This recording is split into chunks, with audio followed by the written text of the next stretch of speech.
75% win rate in favor of herO in series, in overall series. 61% in overall map score. So this is going to go the distance. This is the best of 5 grand finals, as a reminder. But maybe an uphill battle for one of these players. We'll see. We will find out. As spawning in the top left-hand corner of Dragon Scales, we have the South Korean Protoss player, the best Protoss in the entire world, representing CranKy Gaming. It is herO.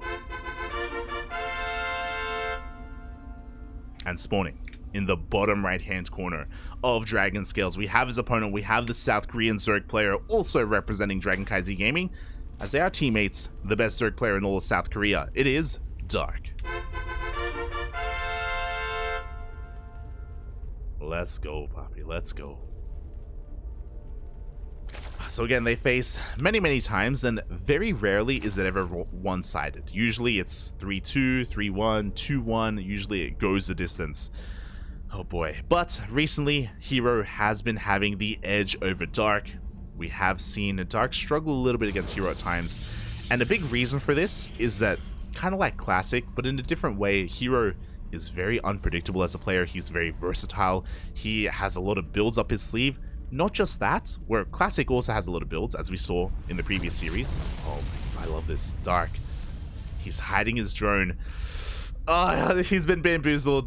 This is not ideal. Dark, he was hoping the probe would leave and cancel the pylon. The pylon was cancelled, but the drone is still here. And Dark, he goes for a proxy hatch across the map. Let's go, Bobby. This is why I love herO versus Dark. It just gets wild. It just gets crazy. So Dark, he's forced to take the unnatural natural, but he does have a proxy hatch across the map. He isn't going to commit to this. The hatchery shouldn't finish, but he is forcing a lot of lost mining time here for herO, a lot of inefficient mining from herO, so he's doing some counter economic damage, and this will make up for the fact that Dark's natural base is delayed. Now, can we get the Evo chamber? Up! Oh, we don't get it quite, but we do cancel in time, nonetheless. And Dark, he just goes for a second hatchery, and ooh, we're supply blocked herO. The pylon is a little bit late. The first unit was delayed. It's across the map. The pylon that pylon has to finish. The pylon had to finish even, and we do go for the cancel. We go for the Evo chamber as well. For those wondering, when you cancel a hatchery, it does leave a little bit of creep behind, and there is enough creep to throw down a building, so you go for the Evo chamber for the double block, essentially. Just delaying the natural even further here from herO. Finally gets a cancel. Finally, herO can expand. Meanwhile, across the map, herO goes for a cyber block as well. The shenanigans continue. What is this, a PvP? Ay. So again, herO just doing some counter damage in a way. He's like, you know what? You want to delay my natural for this long? Okay, I'll delay your third. I'll make sure you never get it up and running. So because of the pylon, it was able to buy enough time for the adept to get here, which means it was able to kill the drone that was supposed to build the third base. And Dark, he throws down a hatchery in the main. We're not stopping, Papi. We're not stopping. Ay. The adepts rock up. They're going to be forcing 0 mining here at the natural base. They do force the gas geyser to be taken, and Dark is going all in. He's going for a hidden roach horn in the main base. herO has not scouted. He's not seen this until now. We have a couple of adepts. They're going to be threatening a shade into the main, but no, they don't go for it. For all herO knows, this is another fake. For all he knows, it's like Dark just trying to force a reaction. But he's taking this seriously. We have a robo in the main. We're getting into immortal production. Lings are making their way across the map. The roach warren is about to finish up just in time for this hatchery. Immortal is on the way. The wall is a wall, and all the adepts do make it back home in time. So far, herO is solid here on 2 bases. Is this going to work out for Dark? herO, he's going for a 2-base robo, or 2-base robotics bay to get into disruptor production. This is going to be a close one. Roaches are going to be waddling across the map. They can be morphed into Ravagers once they do get across the map. The hatchery does finish, but there is an Immortal. And this Immortal is crucial in the defense. Ay. The hatchery already at half HP at this point. The Immortal just chunking away at the base. We force a cancel on this Roach Warren, and it looks like herO is going to give up on the proxy. Meanwhile, Dark is going to be focusing on his frontal assault instead. Ravagers have been morphed in, which means he can bile down the wall. There is a sentry behind this, though. We do have a force field. Dark, I'm sure he wants to wait for the force field to be used. There we go. He does use the biles on the morphing in stalkers.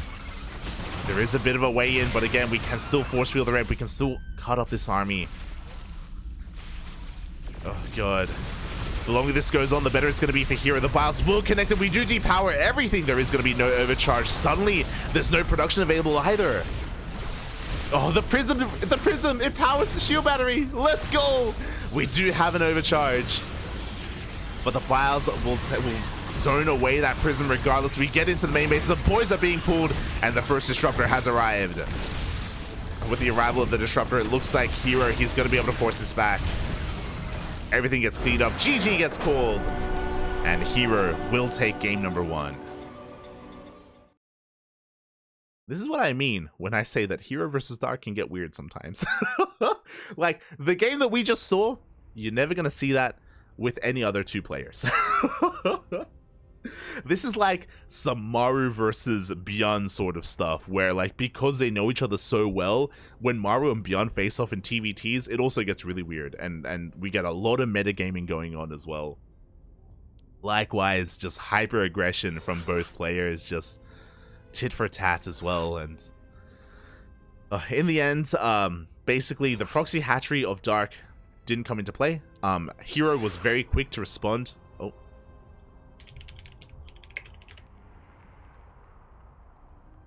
herO was very quick to respond and throw down the robo, basically. Honestly, the arrival of the robo from herO shut it down. Shut down the aggression completely. Like, the Immortal was able to hunt down the hatchery to go into a disruptor behind it. Even if it wasn't a disruptor, even if it was just a second Immortal, I do think that herO would have been perfectly fine with his defense, with his reaction. Really solid stuff out of herO. And yeah, Dark coming out a little bit worse for wear after game 1, but it's the best of 5. Oh, my apologies. I should update the out of game score. Oh, that's not correct. Un momento, there we go. So again, that was only game 1, and this is a best of 5. This is going to be a long series, so we still have plenty more games ahead of us. We can still take many twists and turns, and I'm sure that's not the last proxy hatchery we see from Dark. But I was wondering specifically on maps that don't have a ramp going into the naturals. So maps like Royal Blood, maps like Gressvan as well, and even Ancient Cistern. A month ago, Dark, he spent a whole week refining proxy hatches, but not to block the natural, hidden hatcheries outside the natural instead, to commit into all-ins. We saw that a lot out of Dark, and he had a lot of success with it as well. He would take down players like herO, like Estrella, like Classic as well. After that week of refinement, Dark hasn't really done it since, but it's now within like his repertoire. Now it's a build that he can whip out. And against herO, I wouldn't be surprised if he does, if we do end up on one of those maps that doesn't have a ramp going into the natural. So again, Dark is willing to be hyper aggressive, as we just saw. He's willing to get dirty. He's willing to get down in the mud with herO. Let's go. And we're here to watch, baby. We're here to watch them roll around in the mud. It's gonna be beautiful. Oh boy. Are we allowed to stream this on Twitch? I hope so. As we're getting into game number 2, and this is gonna be taking place on Babylon, a map that does have a ramp. Does have a ramp going into the natural, so unlikely to be seeing like that form of aggression from Dark, but again, just keep that in the back of your mind for the rest of this series. As we're getting into game number 2, and spawning in the top left-hand corner of Babylon, we have the best Protoss in the entire world, representing CranKy Gaming, currently up 1-0 in this best of 5 grand finals of week 14 of the KSL. It is herO. And spawning in the bottom right-hand corner of Babylon, we have his opponent. We have the South Korean Zerg player, the best Zerg in all of South Korea, representing CranKy Gaming. It is Dark. Okay, this time I'm going to do a better job at keeping up with these drones. gonna be keeping an eye on all these workers. As for the time being, there is no drone being sent across the map, so no proxy hatchery from Dark is going to be going for a hatch gas pool opener, forced to take the unnatural base. But now we're going to have a similar conversation that we had last time. It's Babylon. Babylon, a map that Dark loves to be aggressive on and loves to go for all-ins. And I shouldn't just say Dark, but players in general. This map does kind of lend towards that stuff. And if you remember, if you were here for the semifinals, Dark versus Classic did have an all-in as well. But it was from Classic. Classic went for a fake third base into a Soul Train, basically, into a Sentry Immortal all-in against Dark. And Dark was able to hold quite well and defend. So that was the Protoss being the aggressor. But here, I would imagine it's going to be the Zerg. We'll see, though. We'll see. I'd be very surprised if we have a standard early game and a standard mid game on Babylon. It has happened before, don't get me wrong, and it'll happen again. But yeah, we'll see what the tendencies of these players are. Dark typically doesn't like going to the late game against herO. We have seen late game Skytoss herO versus Dark before, and it's not pretty. it's not something that I want to witness again. So yeah, hopefully that's not the case.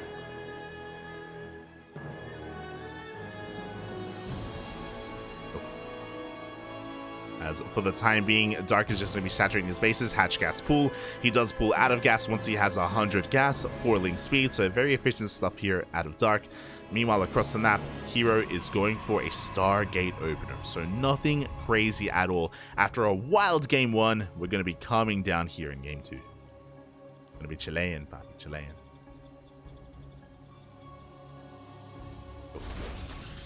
You know, we see herO just being as annoying as possible, once again trying to delay that third base, forcing links to be produced, and yeah, forcing them to chip away at this pylon as well. At the same time, across the map, Dark looking to reciprocate that damage, trying to pick off a couple of probes, but no, the micro is just too good.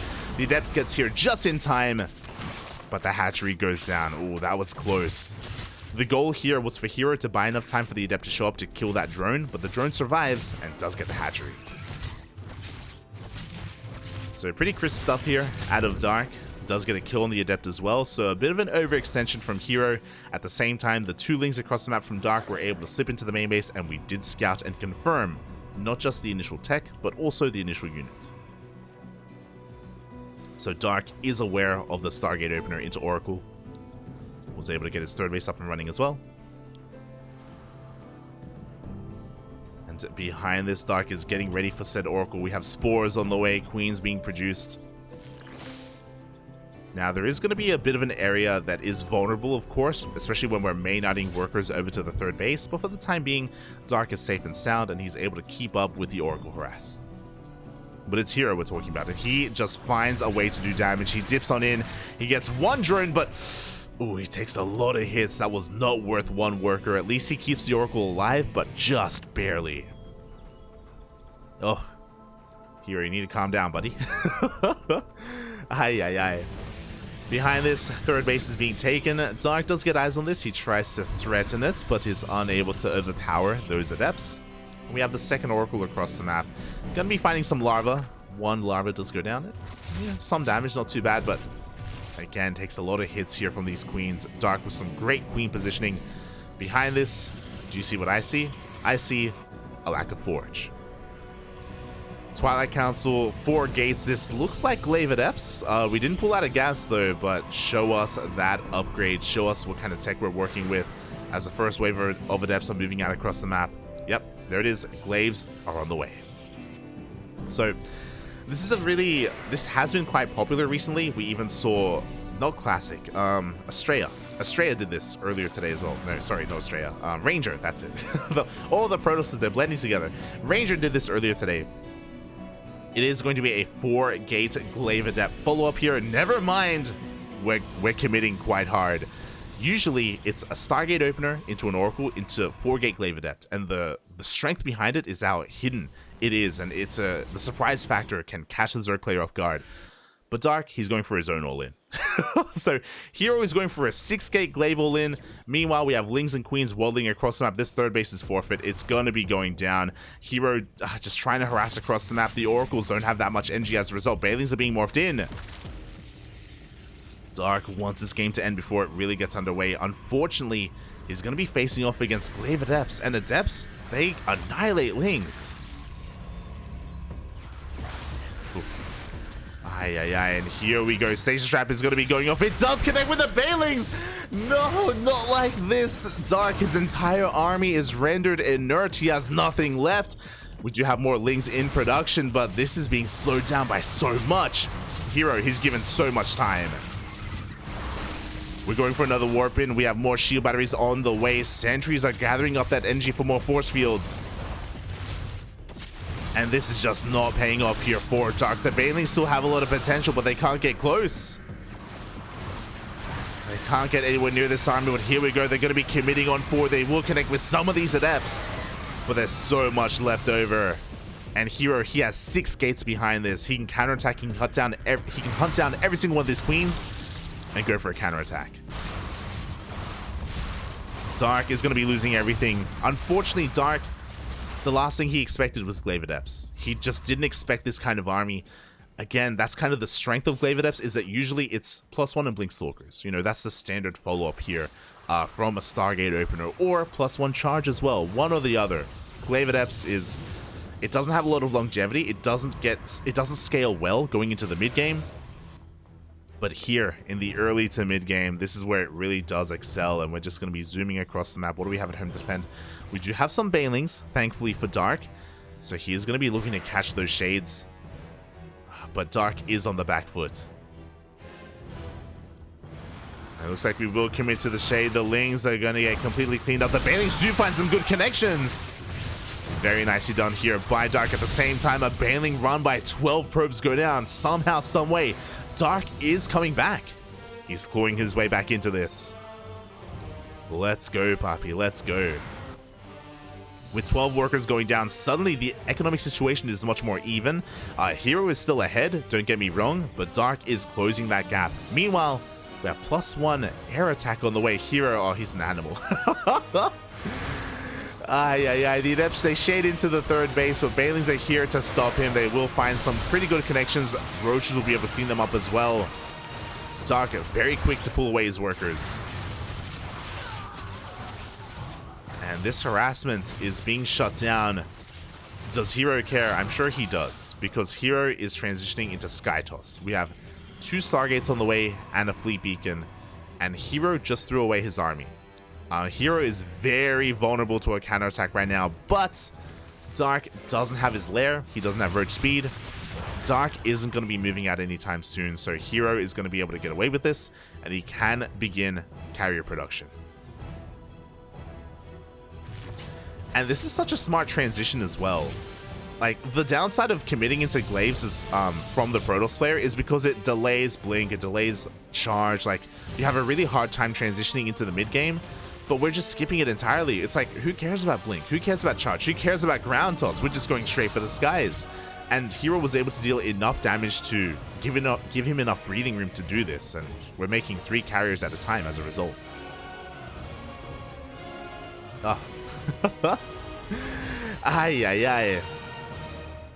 So, yeah, herO still coming up better after all of this. Dark is in the dark. He doesn't know what's happening. He didn't know about the Glaives. He doesn't know about the Sky Toss. As a result, he's still working on nothing but Lingbane Roach Ravager, which is a pretty robust army. Like, it's not a bad unit composition, but none of it shoots up.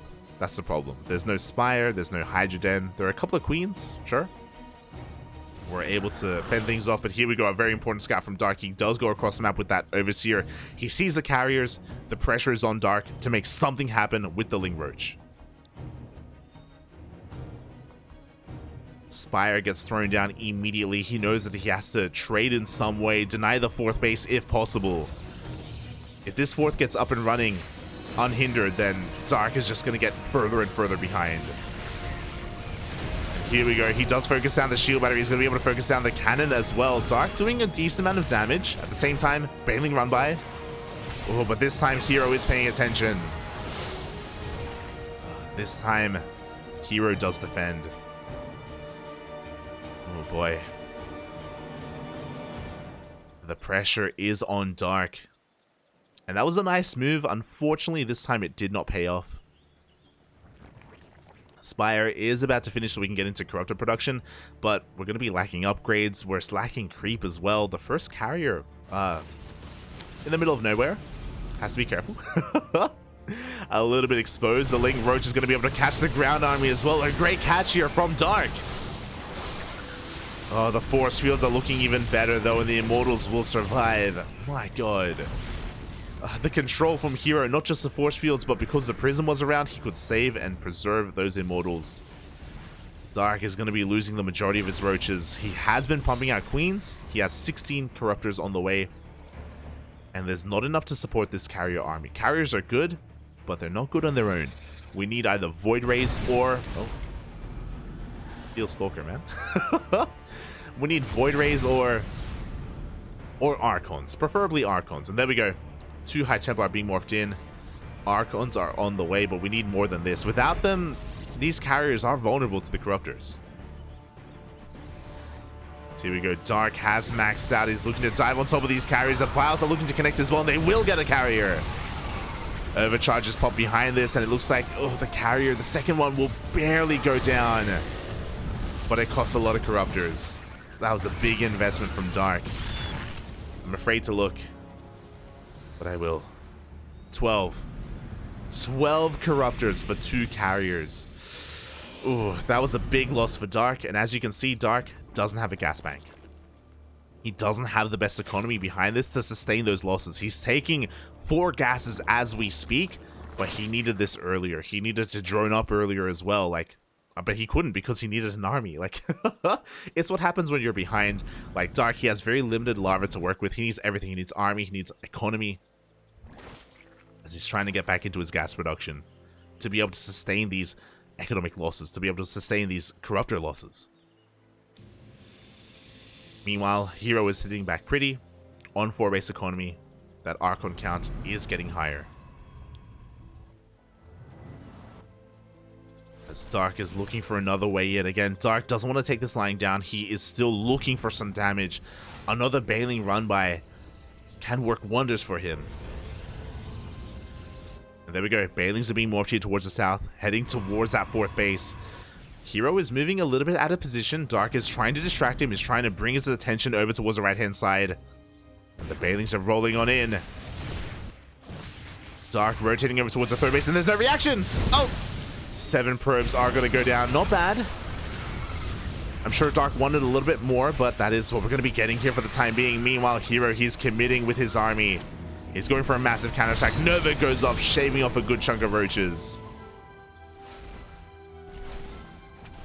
And herO has had enough defending. He is content with how large his army is. herO is maxed out. Dark wants to make herO turn back around. He needs more time.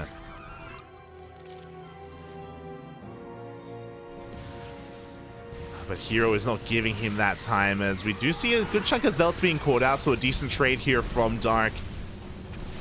Ling Roach going for a counterattack again, pulling these carriers back home, but the ground army keeps on pushing forward. Ooh, the Novas go off. Every single queen's going to be going down. The Corruptors are going to try and bypass these Archons. They go straight for the Mothership. Mothership goes down. The carriers will go down one after the other. But what about the ground army?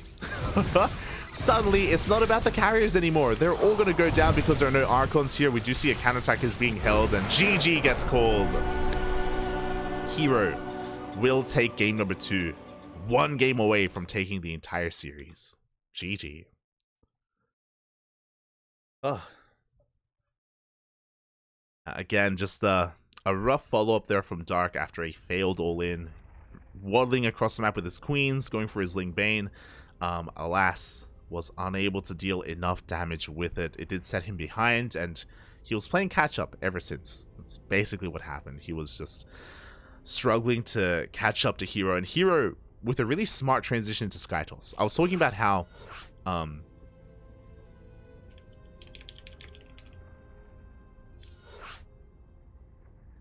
that's what you get rid of for the next game. I was talking about how the downside of I swear, I think we're gonna be remaking.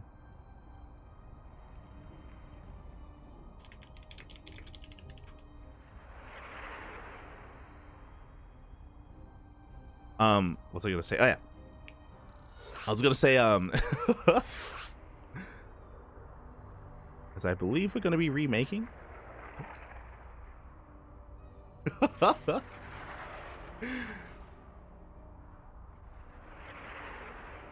Other than, sorry, I was just a little bit distracted. I was just a little bit distracted by what was going on in the in-game chat. But the downside of going for a Twilight Council into Glaive Adepts as the follow-up for herO is, again, transitioning into a more robust mid-game composition, especially a ground toss-based composition. It is rough. It can be rough, but herO, he just skips that entirely. You know, I do think it's really smart of him to have recognized that he dealt enough damage that he would have the freedom to go into Sky Toss the way that he did, and yeah, he was able to kind of take advantage of his own lead and rush into those carriers. So really kind of smart game knowledge there, or game awareness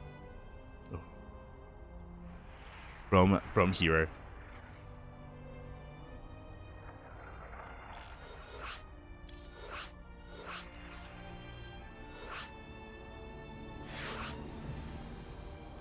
And now we're getting into game number 5. It's game number 5. Game number 3 in this best of 5 series.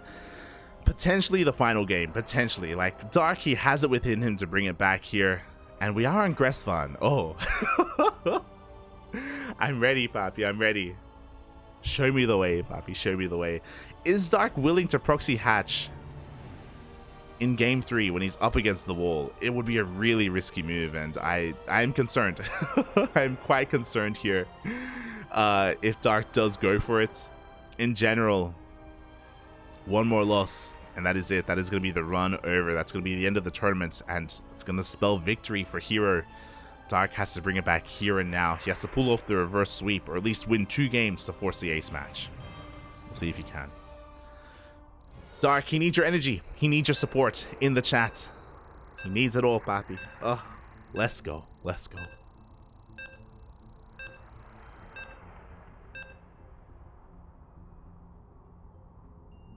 Personally, that's what I want. I want to go all the way to the ace match, regardless of how this goes, whether it's 3-2 in favor of Dark or in favor of herO. I want all 5 games between these 2 lovely players. Oh. Hopefully we can get it. Hopefully.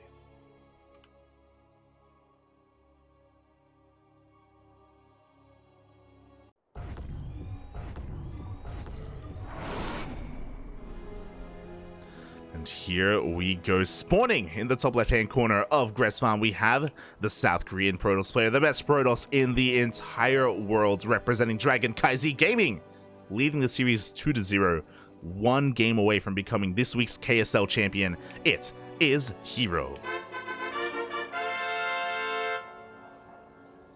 And spawning in the bottom right-hand corner of Gressvan, we have his opponent. We have the South Korean Zerg, representing CranKy Gaming, down in this series.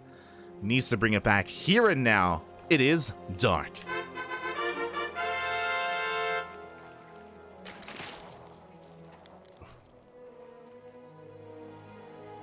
Oh boy, and the drone is being kept at home. Dark is going for the unnatural natural. No crazy proxy hatches this time. It's been a couple of weeks since I've seen Dark do it, and unfortunately it's not coming back today. But at the same time, I respect it because, yo, Dark, he's down in this series. Like, risking it all on a proxy hatch is crazy. It's absolutely insane, and Dark is not that crazy. At least not today. As he's going to be going for a hatch gas pull, this probe just being very annoying, trying to delay it as best it can. And we're getting into this game, so now that we're past the initial build orders, we can talk about the map itself. And we're here loading into Gressvan, one of the largest maps in the map pool. Not as large as Ancients or Altitude for sure, but we have a lot of bases to be taken, a lot of big open spaces in the middle of the map as well. So this can lead to some pretty interesting games. This can go to the late game as well. We have seen time and time again on Gressvan this map kind of split in half. Through the center of the map, you can kind of turtle up as the Protoss and rush towards Sky Toss. The other thing that we've seen as well is the third base is very exposed, and we have seen a lot of Protoss players go for 7-gate Blink Stalker all-ins and overwhelm and overpower the Zerg player if they're a little bit too greedy. So there's a lot available here to herO with what he wants to make use of in Game 3. Like, he has so much freedom. Like, he can do whatever he wants. He can afford to lose some games. It's all good, Poppy. It's all good.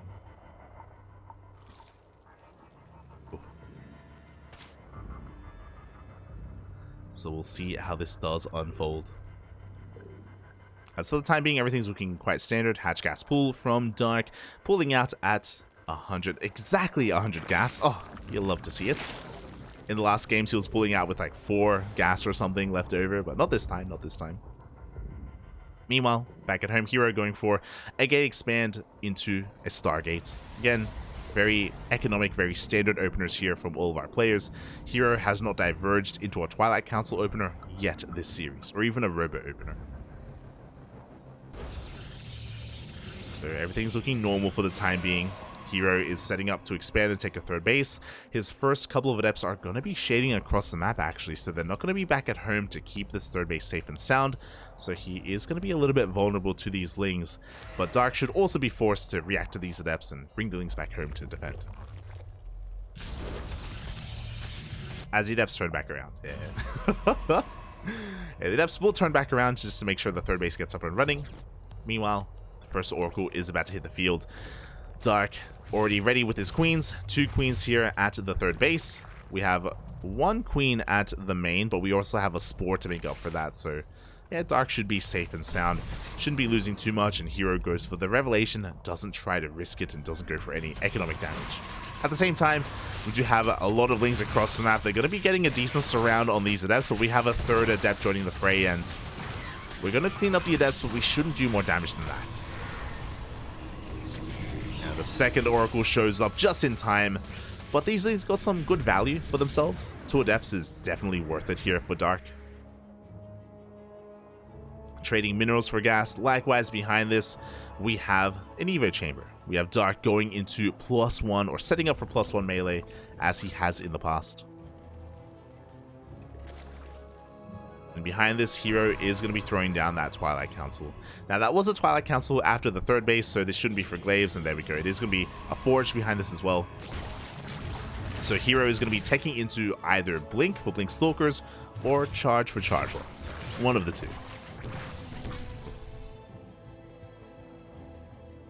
Setting up for a more robust mid-game. And both kind of lend towards different playstyles. I do expect him to go into Blink Stalkers. Like herO, he can micro like no other in the world. It's pretty insane how well he can preserve his Stalkers. And speaking of, he does warp in a couple of defensively, and there is Blink on the way. So, despite having a really chaotic series so far, we've had a really wild PvZ, let's be real, with proxy hatches, with all-ins. This is as standard can get. You know, an economic opener going for a third base into +1 Blink Stalkers. Likewise, Dark just droning up happily back at home, getting his 4 bases up and running, taking his gases, and throwing down a Roach Warren as well. So we're kind of returning to normalcy here in Game 3. Which I'm okay with. Definitely okay with that. Meanwhile, the Oracles dive across the map. They almost get a queen, but nice control out of Dark. He does pull back the weakened queens just in time. At the same time, we do have adepts shading across the map, and oh, they will get into the mineral line. Likewise, 2 more adepts here at the third base as well, and a lot of drones are going down.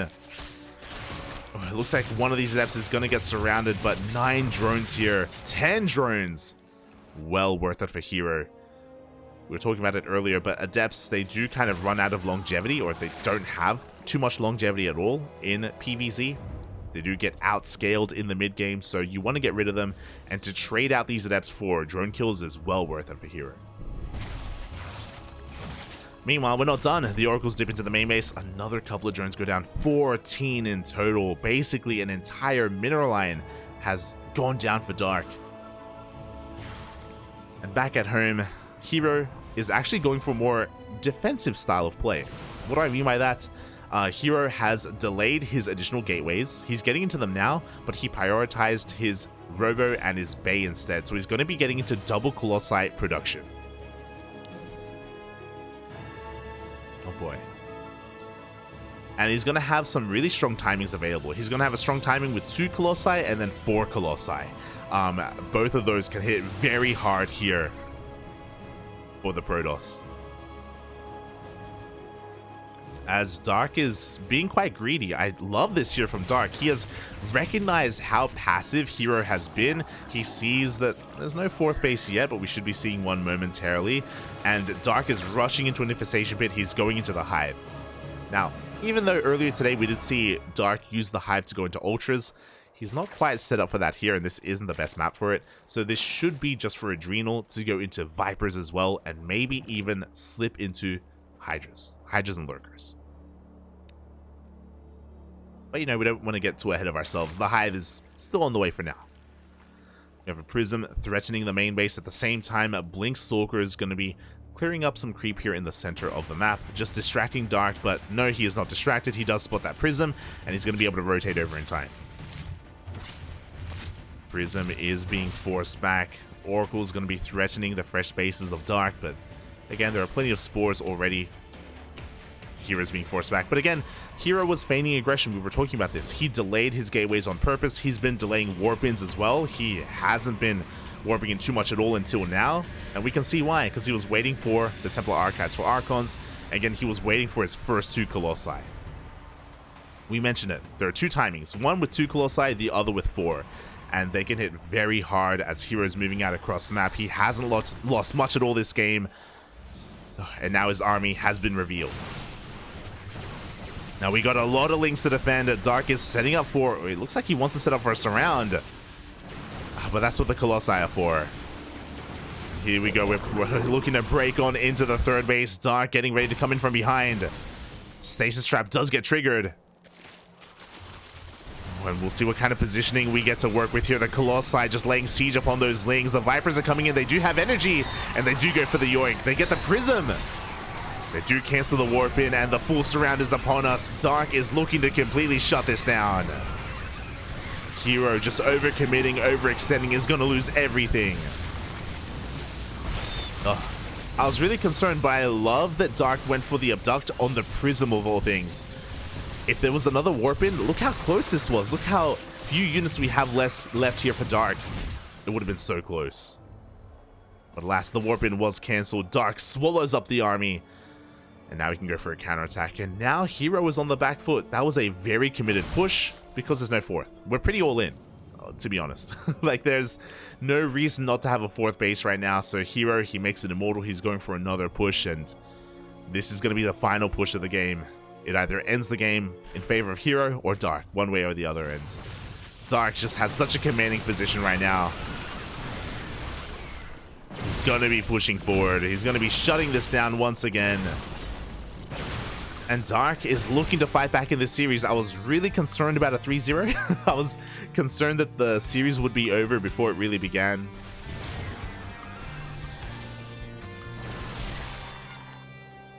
But yeah, Dark is looking to put a point on the board, but I may be getting ahead of myself. We have another wave of Stalkers showing up. That one Immortal putting in a lot of work in the back line. Ling's trying to set up a surround. Oh, but the Immortal will go down. Unfortunately, was out of range of that Prism. These Stalkers are trading very well for themselves. herO microing his heart out. Blinking his heart out. And again, he's trading really well, but he's on a timer. The longer this goes on, the better it is for Dark. As the Roaches are taking down Stalker after Stalker. Zealots are warped in behind this. herO, he blinks on 4. He dives on top of these Roaches. He's gaining ground. Banelings are going to have some decent connections, but again, they don't trade well against Stalkers at all. herO is finally being forced back. Force the boys to be pulled as well. herO was getting a little bit out of control. He was getting a little bit out of hand. The Zealots are wreaking havoc here at the 3rd base, getting 9 drone kills. And we have more reinforcements coming in. Dark having a hard time holding on here, but with the reinforcements, he should. Ay. As herO, he morphs in another wave of units. This time, Archons are going to be joining the fray. Let's have a look at the units tab here. We have 21 Roaches and 6 Lings available for Dark. Yeah, the herO has been all in this entire time. There is no fourth base. Can he somehow pull this off? Oh, the Banelings are getting some pretty good connections on those Zealots, but the Banelings do run out. And now herO is getting on top of these Roaches. The Archons are being focused down one after the other, and it looks like we are running out of... Yeah, we're running out of gas. herO made Dark work for it very hard. He's going for another warp, and herO refuses to die. He wants to fight his heart out here to his last breath. But he is running out of breath. GG gets called, and Dark takes game number 3, fighting back in this series. GG. Oh.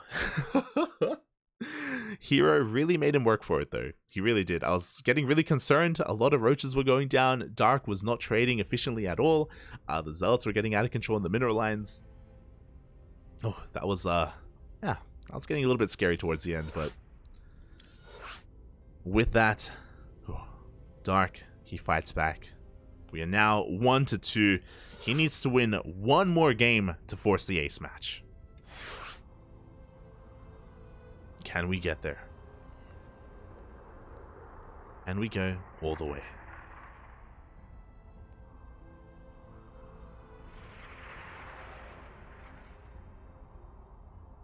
I'm catching up in the chat. He would have if he had a fourth base. Well, if he had a fourth base, he wouldn't be all in. You know, that was an all-in build from herO.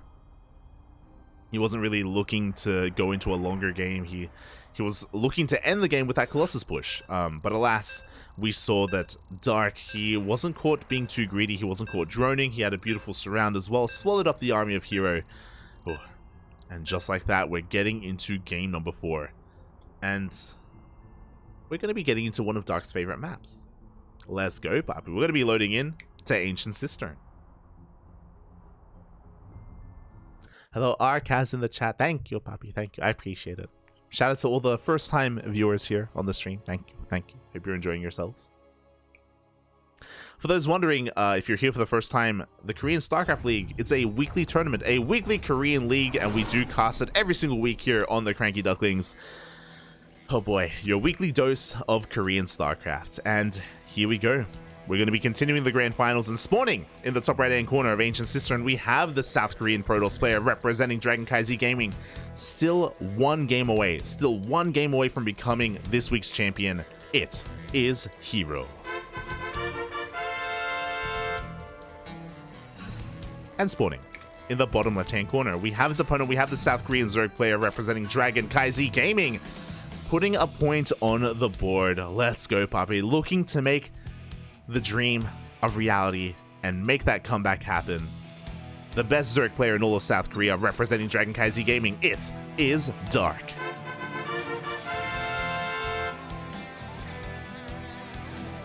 And this is where someone says, but Dream is a Terran player. Oh. But Reality is also a Terran player. Oh. Ay. I miss Dream. I miss Dream so much. Feels bad, man. Feels bad. Anyway, there are no Terran players here. We can reminisce about times gone by and pro players that are no longer with us another time, as we're still here in this series on Ancient Cistern. The last couple of times we've seen Dark on Ancient Cistern, if you were here for the semifinals, you'd be aware what he likes to do. If he can get away with it, going Mass Ling Bane into Ultra. The problem is that to pull that off, you need map control. And that is something that is so difficult to pry away from herO's hands. You know, herO, he's not quite classic. herO is a little more active of a player.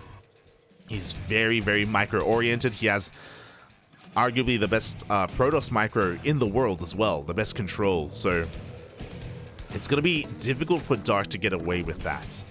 As a result, I don't think he's going to try to go into Ultras this time. I do think that would be a very tough ask to pull off against herO. So we'll see. We'll see how the strategies do change and what kind of styles our players go for. Oh boy, as herO is going to be going into that Stargate opener. So again, a standard opener out of herO. This time, because the map is a little bit larger, Dark was able to get his natural base on location, so he's going to have an easier time defending against the oracles, as he has the natural taken. See the chat. Last time I watched StarCraft 2 was when Zest was best. Oh, that was a couple of years ago. Zest was best, but after Zest went to the military, you know who's best now? herO. herO is best. herO is the best Protoss in the world. He has taken the mantle from Zest in Zest's absence, and it's been really cool to see. Basically, when Zest went to the military, herO came back from the military. So herO has already done his military service. He is back. He has served his country, and now he's serving his country even further in StarCraft. And he has quickly risen to the top of his region, risen to the top of his race. Oh boy. And we'll see if he can take it from here. Behind this, of course, we're getting into our second Oracle. First one across the map. The Adept is looking to harass as best it can, trying to be as annoying as possible. As behind this, herO should be taking his third base. Oracle going to be threatening the main base, but the Queens are able to rotate in time. Again, this is the power of actually expanding in a linear fashion. It is easier for the Queens to rotate and keep up with the Oracle harass. Meanwhile, there's that third base being taken. Oh boy, so we're going to be having a pretty standard early game going into the mid game. Oracle still looking for some damage, and there's always potential, bearing in mind that herO is going up to 3 Oracles this time, and he may not stop. We'll see. herO, we haven't been talking a lot about his own builds, but he does have quite a large variety as well. And one of them is to go Mass Oracle. Meanwhile, the Oracles dive into the natural base. Despite the fact that there was a Spore there, 3 drones still go down anyway. Oh, did I say 3? I meant to say 5. As 2 more go down in the main. So nice damage done here by herO. At the same time, Dark wants to do some counter damage, but is unable to. We have the third Oracle back at home, as well as some gateway units. And the third base is left completely safe and sound.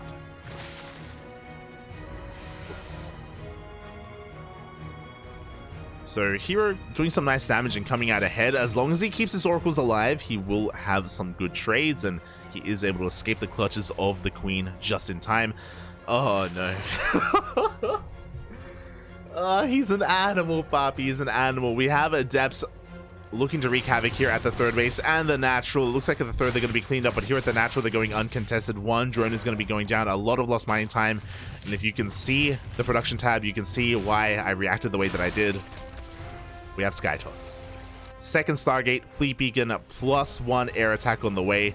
This is something that you can do on larger maps, specifically on Ancient Cistern. Oh my god, as these Oracles are getting out of hand. Another 5 drones go down, slowing down Dark. But on maps like Ancient Cistern and on maps like Altitude, because it's so large, because the rush distance is so long, you can take advantage of that. You can go for a more greedier tech-heavy style, and herO is trying to rush into Sky Toss. He's going to be looking to defend on these 3 bases, eventually take a 4th. And Dark is none the wiser. Dark is going to be catching these Adepts, though. It's so important for these Adepts to do damage, and it looks like they're being caught out. The Oracles coming to support. They will keep 2 of these alive. And the importance here from herO is that he needs to keep Dark busy back at home, because he is cutting so many corners himself, as Dark is getting ready for a Ling Bane counterattack. Let's go, Poppy. Let's go. The Baneling Nest is done. It was thrown down, I believe, here at the natural. Banelings have been morphed in. Lings are going to be threatening that third base. herO is trying to defend with the bare minimum. We'll see if he can. As the Cybercore has been scouted, he does see it researching. He knows that it's going to be Skytoss. The Banelings don't bust in. It takes, I think, 11 Banelings to kill a Stalker with a shield battery behind it. So the Banelings are doing what they can, but we have the overcharge. The Cybercore is going to be kept safe and sound. At the same time, Adepts are across the map getting so many worker kills. I'll be honest, I assumed that Dark was going to go for a Baneling run by into the mineral line, not trying to bust into the natural, and unfortunately, there was a Stalker in position. Stalkers are so beefy against Banelings. And Dark gets deflected. Dark throws down a Spire. For those wondering, if you ever scout a Protoss player and if their Cybercore's researching at this stage of the game, it can only be +1 air attack. Or I guess +1 air defense, but no one does that. So upon seeing the Cybercore researching, Dark knows it's Skytoss. He's getting ready back at home. Spores are on the way, Queens are on the way, but the first 2 carriers have arrived. And Dark did invest a lot into that Lingbane counterattack, and it did not pay off. We see the Ling's going to try and deny that 4th base. herO is going to be able to hold on to it. He has plenty of oracles to defend. The spores are not done in time. These 2 carriers, they're going to get a bit out of control. They're going for the queen, but clutch transfuses will keep it alive. Dark will hold. If he didn't have his queens in position, if he didn't have enough energy for those transfuses, then 1 queen would have fallen, and then another, and then another, and then things would have very quickly snowballed out of control. But Dark does hold. He does survive. Meanwhile, his Lings are trying to be active as best they can be, but this 4th base is so heavily fortified. We have 2 cannons, a shield battery, reduced surface area, 2 zealots as well. Bit of a Ling counterattack in towards the natural, but alas, herO does hold fast.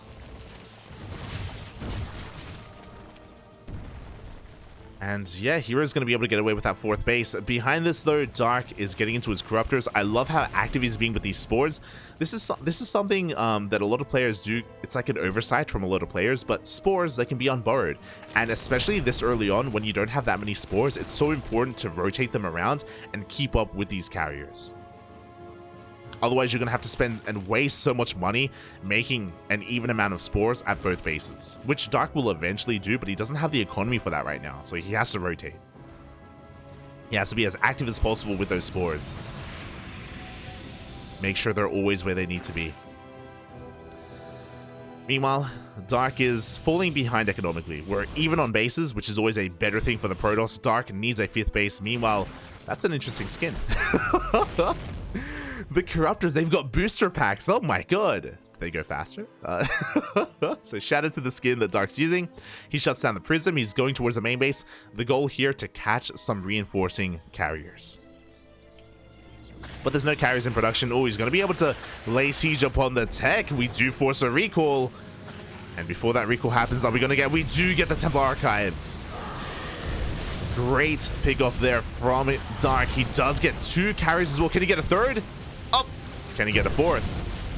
Wow, 3 carriers going down. Barely doesn't get the 4th carrier. And I do think that was a good trade for Dark, especially considering that he got the Templar Archives. So no more High Templar, no more Archons. Looking at the trade, that was 12 Corruptors.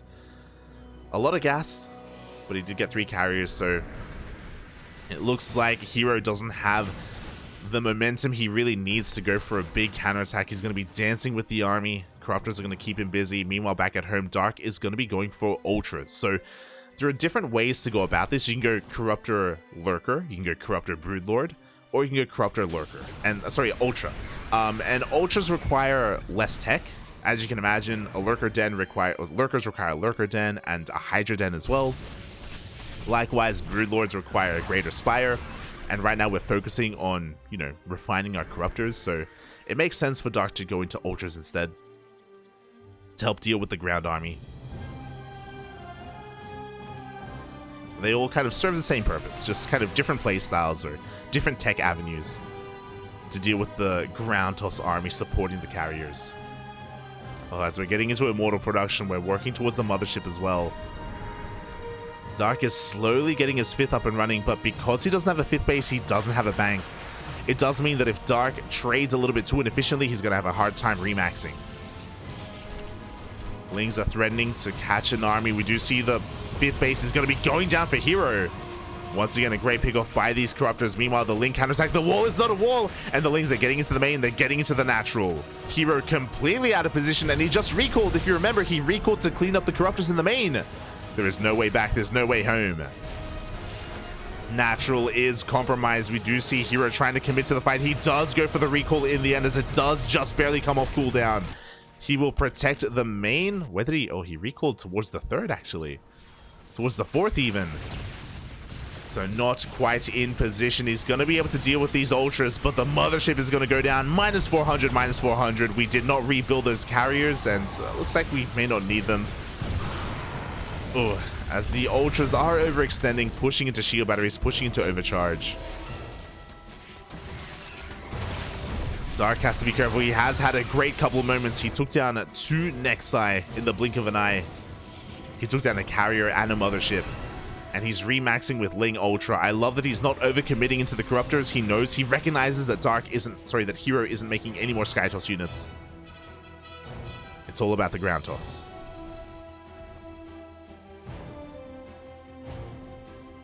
And herO's army is still looking quite terrifying. We have Immortals to deal with the Ultras, and we have Archons to deal with the Lings.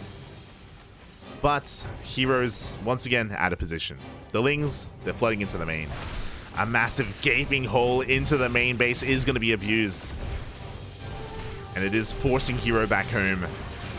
Exposing his southern bases as, we have some stack defense, so herO is going to be able to hold on to his 5th.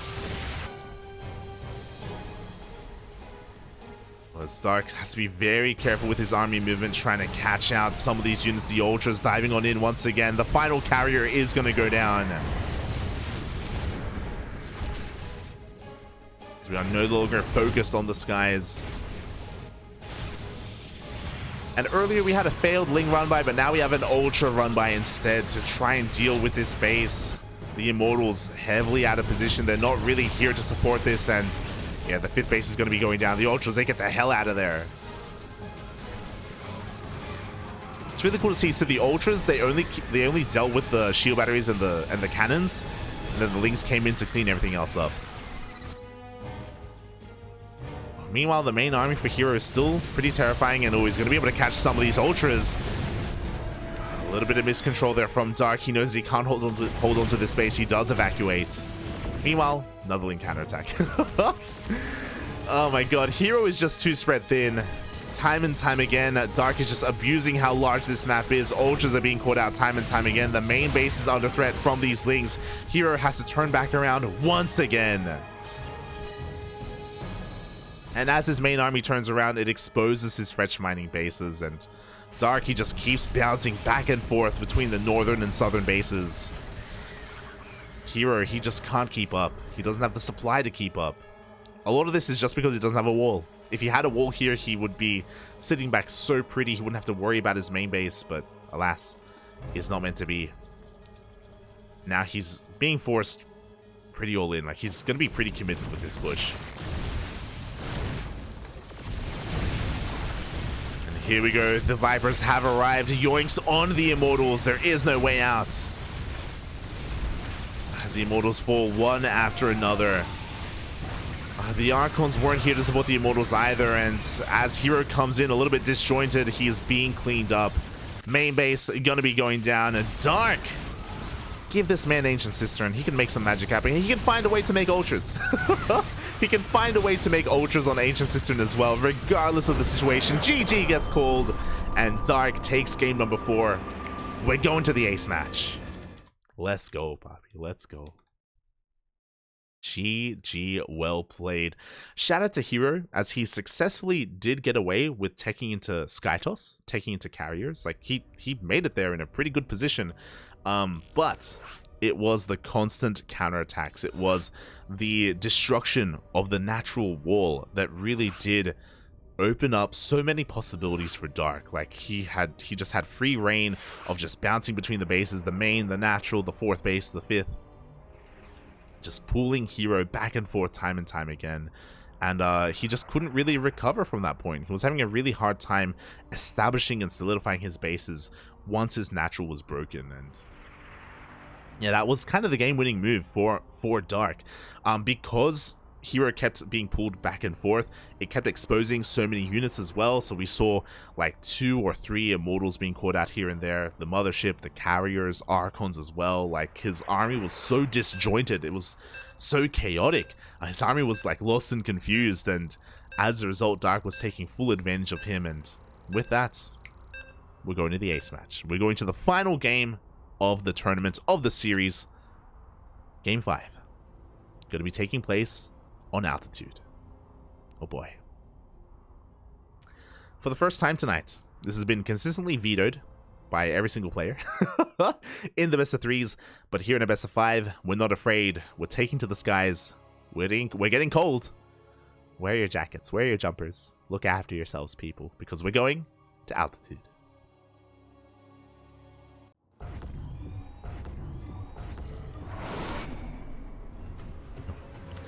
And here we go, spawning in the bottom left-hand corner of altitude. We have the South Korean Protoss player, the best Protoss in the entire world, representing CranKy Gaming. It is herO. I know, people are gonna talk about max facts, I know. But spawning in the top right, he's not here, okay, so we can ignore him.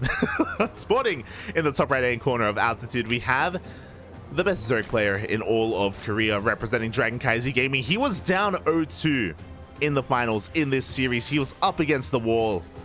There was so much pressure on him, but he has brought it back here to the ace match. Can he pull off the reverse sweep? For CranKy Gaming, it is Dark.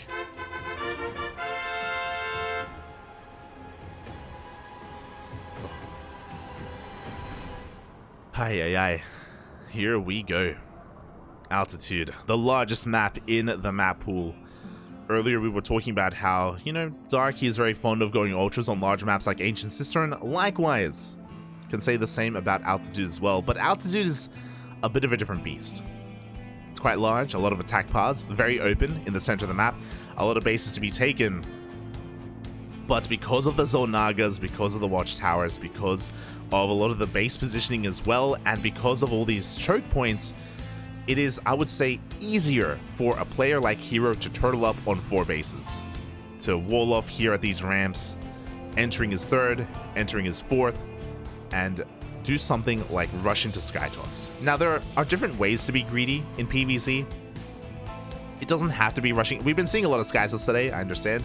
But you can also do things like rushing into double Robo Colossus production off of few gateways, or you have a large gateway count, but you skip out on warp-ins and you go up to 4 Colossi, and you can go for a robust ground army instead. Like, there are other ways to tech up and be greedy as Protoss. We'll see if herO does take that route. We'll see what Dark does to try to stop it. As we're getting into a hatch gas pool, Dark forced to take the natural here on altitude. This is pretty rough. Very unfortunate that Dark didn't go for a 15 hatch. As, yeah, his bases are going to be spread a little bit thin here. It does open things up for herO, and he is going to go for that Stargate opener.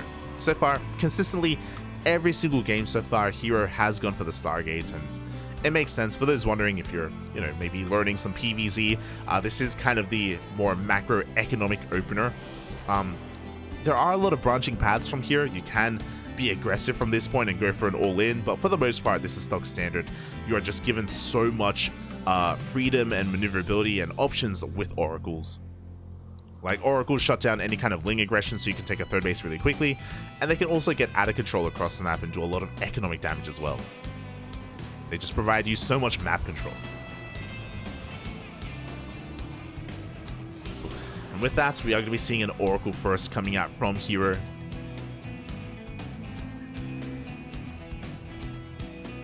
And yeah, for the time being, Dark is not going to be rushing into any gas. He does pull out, once again, really crisp pull out from Dark at 100 gas. Is going to be rushing into Ling speed and is going to be as efficient as possible with his opener.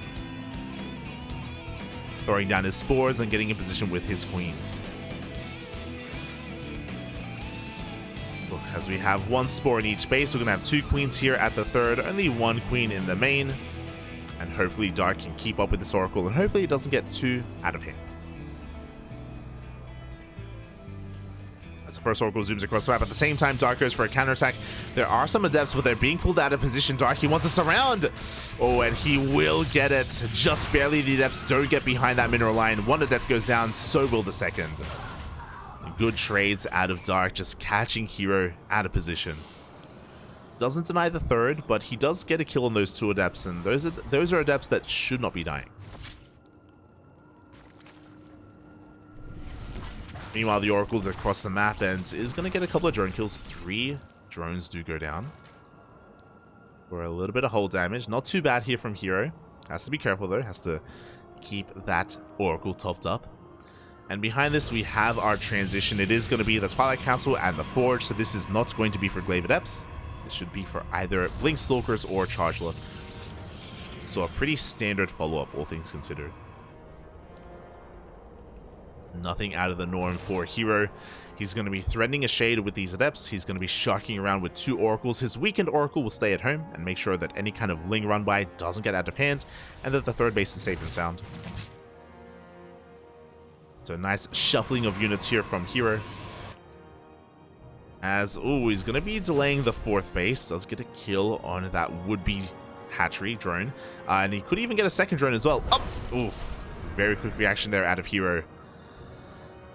Yeah, Dark's just going to have quite a delayed 4th as a result. May even be forced to expand over on the right-hand side instead. And yep, there we go. Is going for that right-hand expansion instead. Meanwhile, the oracles are diving into the main base, and this is pretty important. They need to try and figure out what has been going on. They get an eye on the Evo chamber. It's researching. They see the lair as well. He knows that Dark is working towards +1 melee. No reason to rush into +1 range. Oof. And a little bit late of a reaction from Dark. The stasis trap will go off and it will shut down both of those queens, and that means, yeah, he can throw down another. Won't connect with too much, but it does force a lot of lost mining time here in the main base. Oof. So herO doing a lot with a little with these 2 oracles. Meanwhile, across the map, it is not going to be for Blink. We're going to charge. We're going to a Templar Archives. It is going to be Charge Lot Archon. We already have a Prism on the way, so herO wants to get in the face of Dark sooner rather than later. Oh boy. Typically, we would be seeing a 4th base by now. Like, herO should be expanding, but he isn't, and Dark sees that. He has a ling at both potential 4th base locations. He sees that there is no more bases being taken. We have a 6 gateway explosion going down as well. That's 9 gates in total. My god. And herO's going to be pretty committed with this push. 9 gateways. Aye, aye, aye. That's a lot of gates, Papi. That's a lot of gates. We're getting into Immortal production as well. And even though herO is working towards this big push, the oracles are still getting out of control. 6 drones go down. Dark is being punished for not having a spore here at his 4th base. Finally, he's forced to throw it down. But a little bit too late. Meanwhile, here's that push that we've been working towards. 3 bases, no 4th base in sight. We are pretty all in with this. Very committed push by herO. This is going to hit like a truck. And Dark has been taking up into a hive. He has a Baneling Nest on the way, but it's not ready yet. He only has Roach Ling. He is not prepared for this at all. Without Banelings, this is going to be a tough hold for Dark. Boy, here we go. Not too many Zealots, to be fair. The Queens are doing a good job at transfusing each other. The Lings, they come in for a surround. They're getting on top of the Immortal.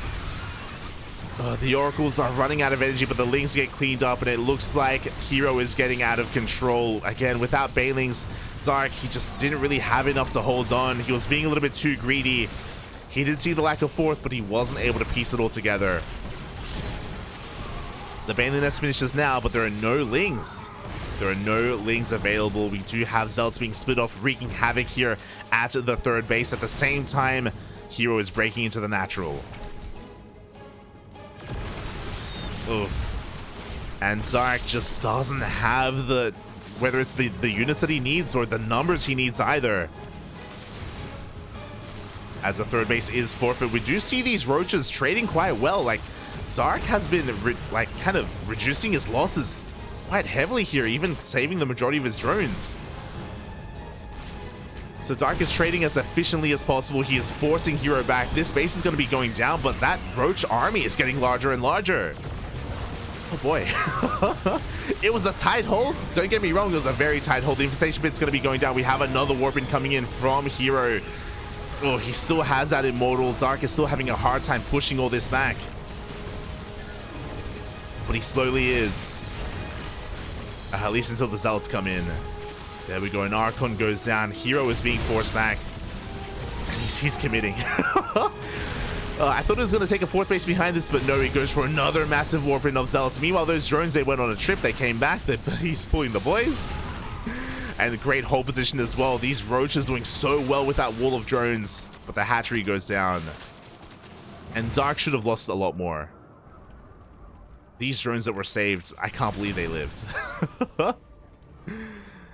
Dark survives. It was a tough hold.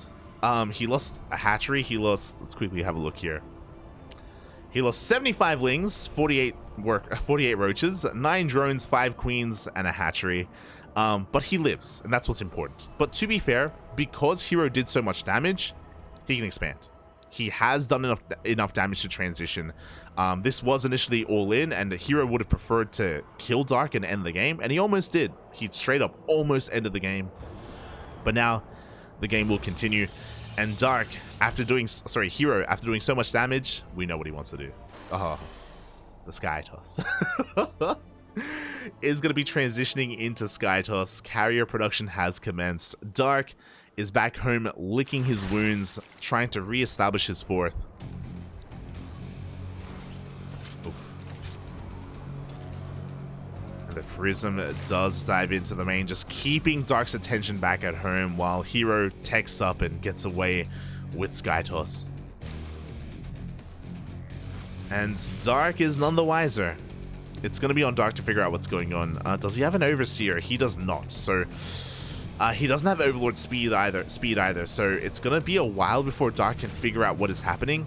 For the time being, he's just, again, focusing on his defense. He's maxing out on Lingbane Roach Ravager. And to be fair, if Dark does amass a large enough army, it's possible that he could hit herO before the carrier count gets too out of hand. No, 2-4 carriers is still manageable, but if we get any higher than this, the longer this goes on, like Dark, he still doesn't have a Spire, he still doesn't have any anti-air. This is getting scary, and the Ling does scout. A very important scout there from Dark. The Ling, I want to say saw the carriers, but Dark hasn't reacted. He hasn't started a Spire, he hasn't started Queens. I think the Ling may have only seen the ground army, not the carriers themselves. Oh boy.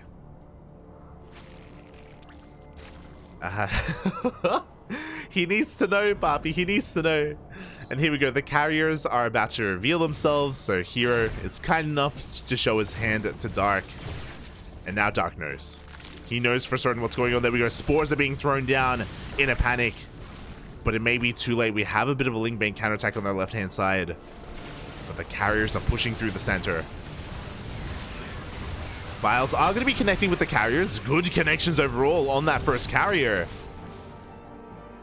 Is going to be forcing herO back. Is going to be giving Dark the time he needs to finish up those spores.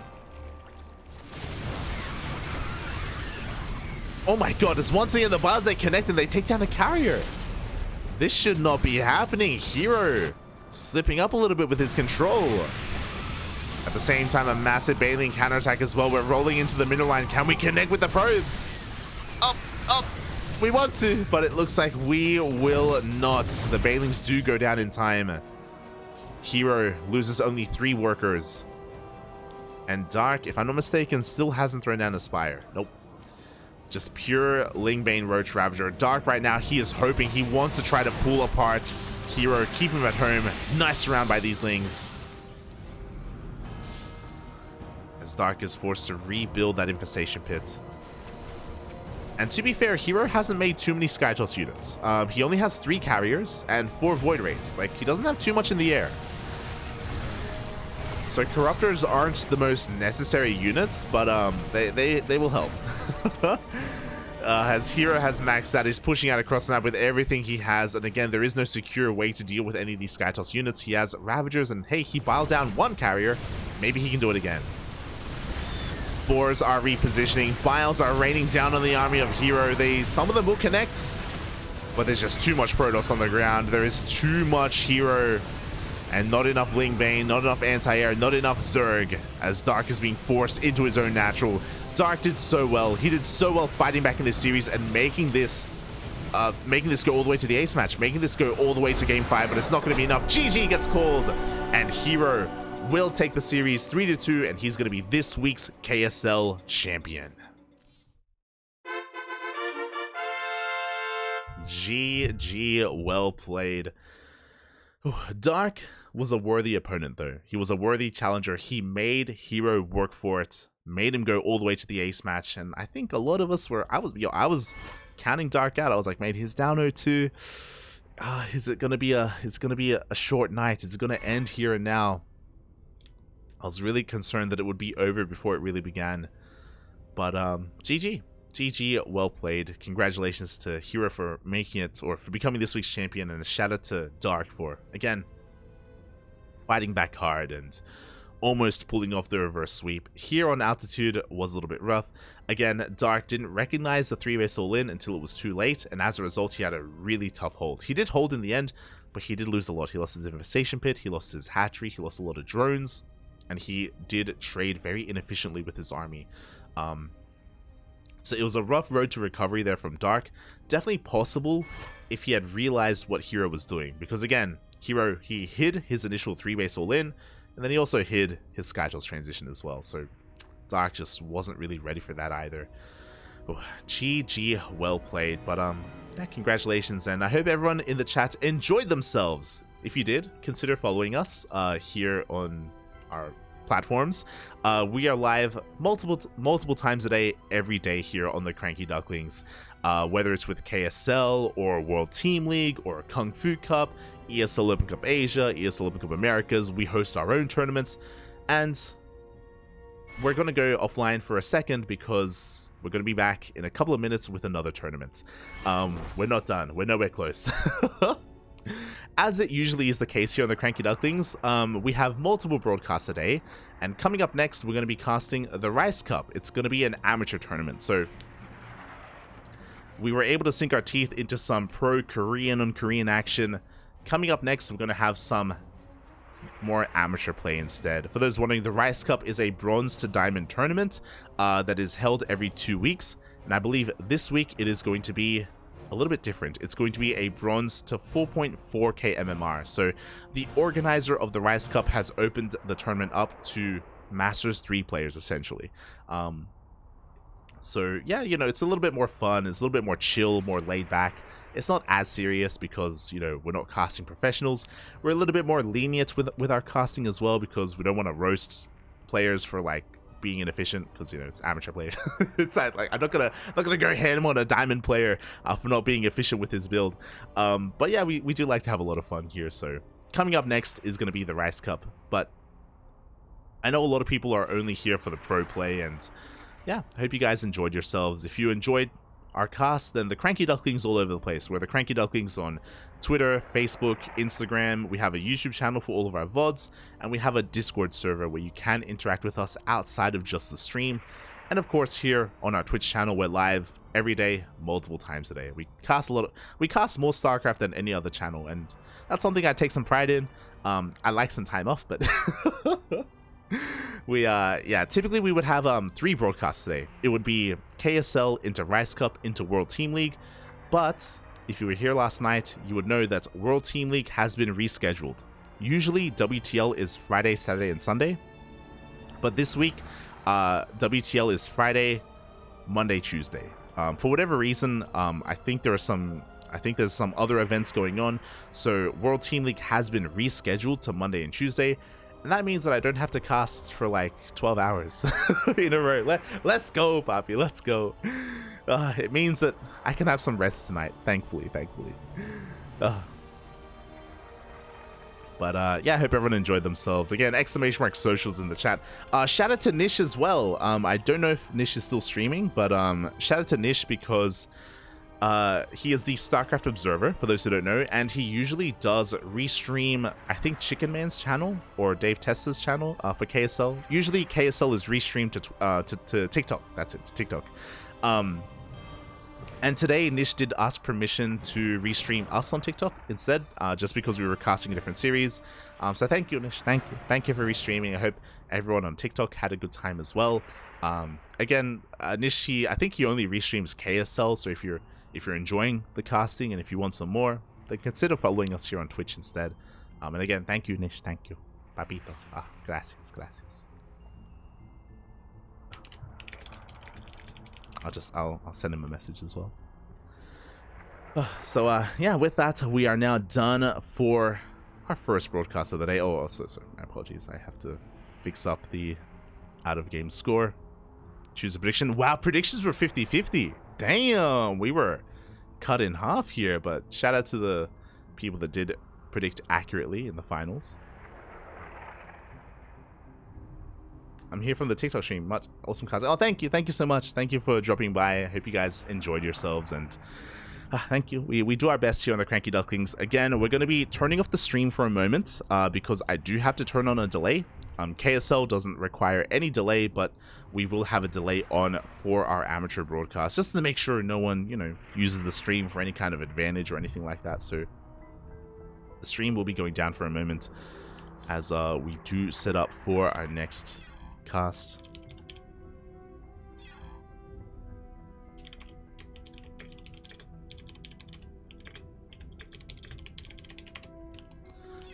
And yeah, outside of that, if you want to tune into more of myself, my solo content, I do stream over on light_VIP on Twitch and Twitter. I do stream throughout the week, but I don't cast on that channel. I do just you know, some Zerg ladder sessions. For example, I'm making my way into Masters 2. That's my goal on my Zerg ladder streams. Likewise, I've also been streaming some Diablo 4 recently. I've been playing Diablo 4 with my other CranKy Duckling co-casters as well. So if you're interested in some solo content, then check me out over on Twitch. Otherwise, if you're only interested in the CranKy Ducklings, then follow us here on the CranKy Ducklings. Quack. Quack, quack, quack. But yeah, with that, thank you so much for watching. Thank you so much for tuning in. The stream will be going down for a couple of minutes, and stick around. Stick around if you want some more StarCraft. If you are still not satiated, if you want some more StarCraft injected right inside you, then we got you covered. With some rice. With some rice cup. See you guys soon. Until then, bye.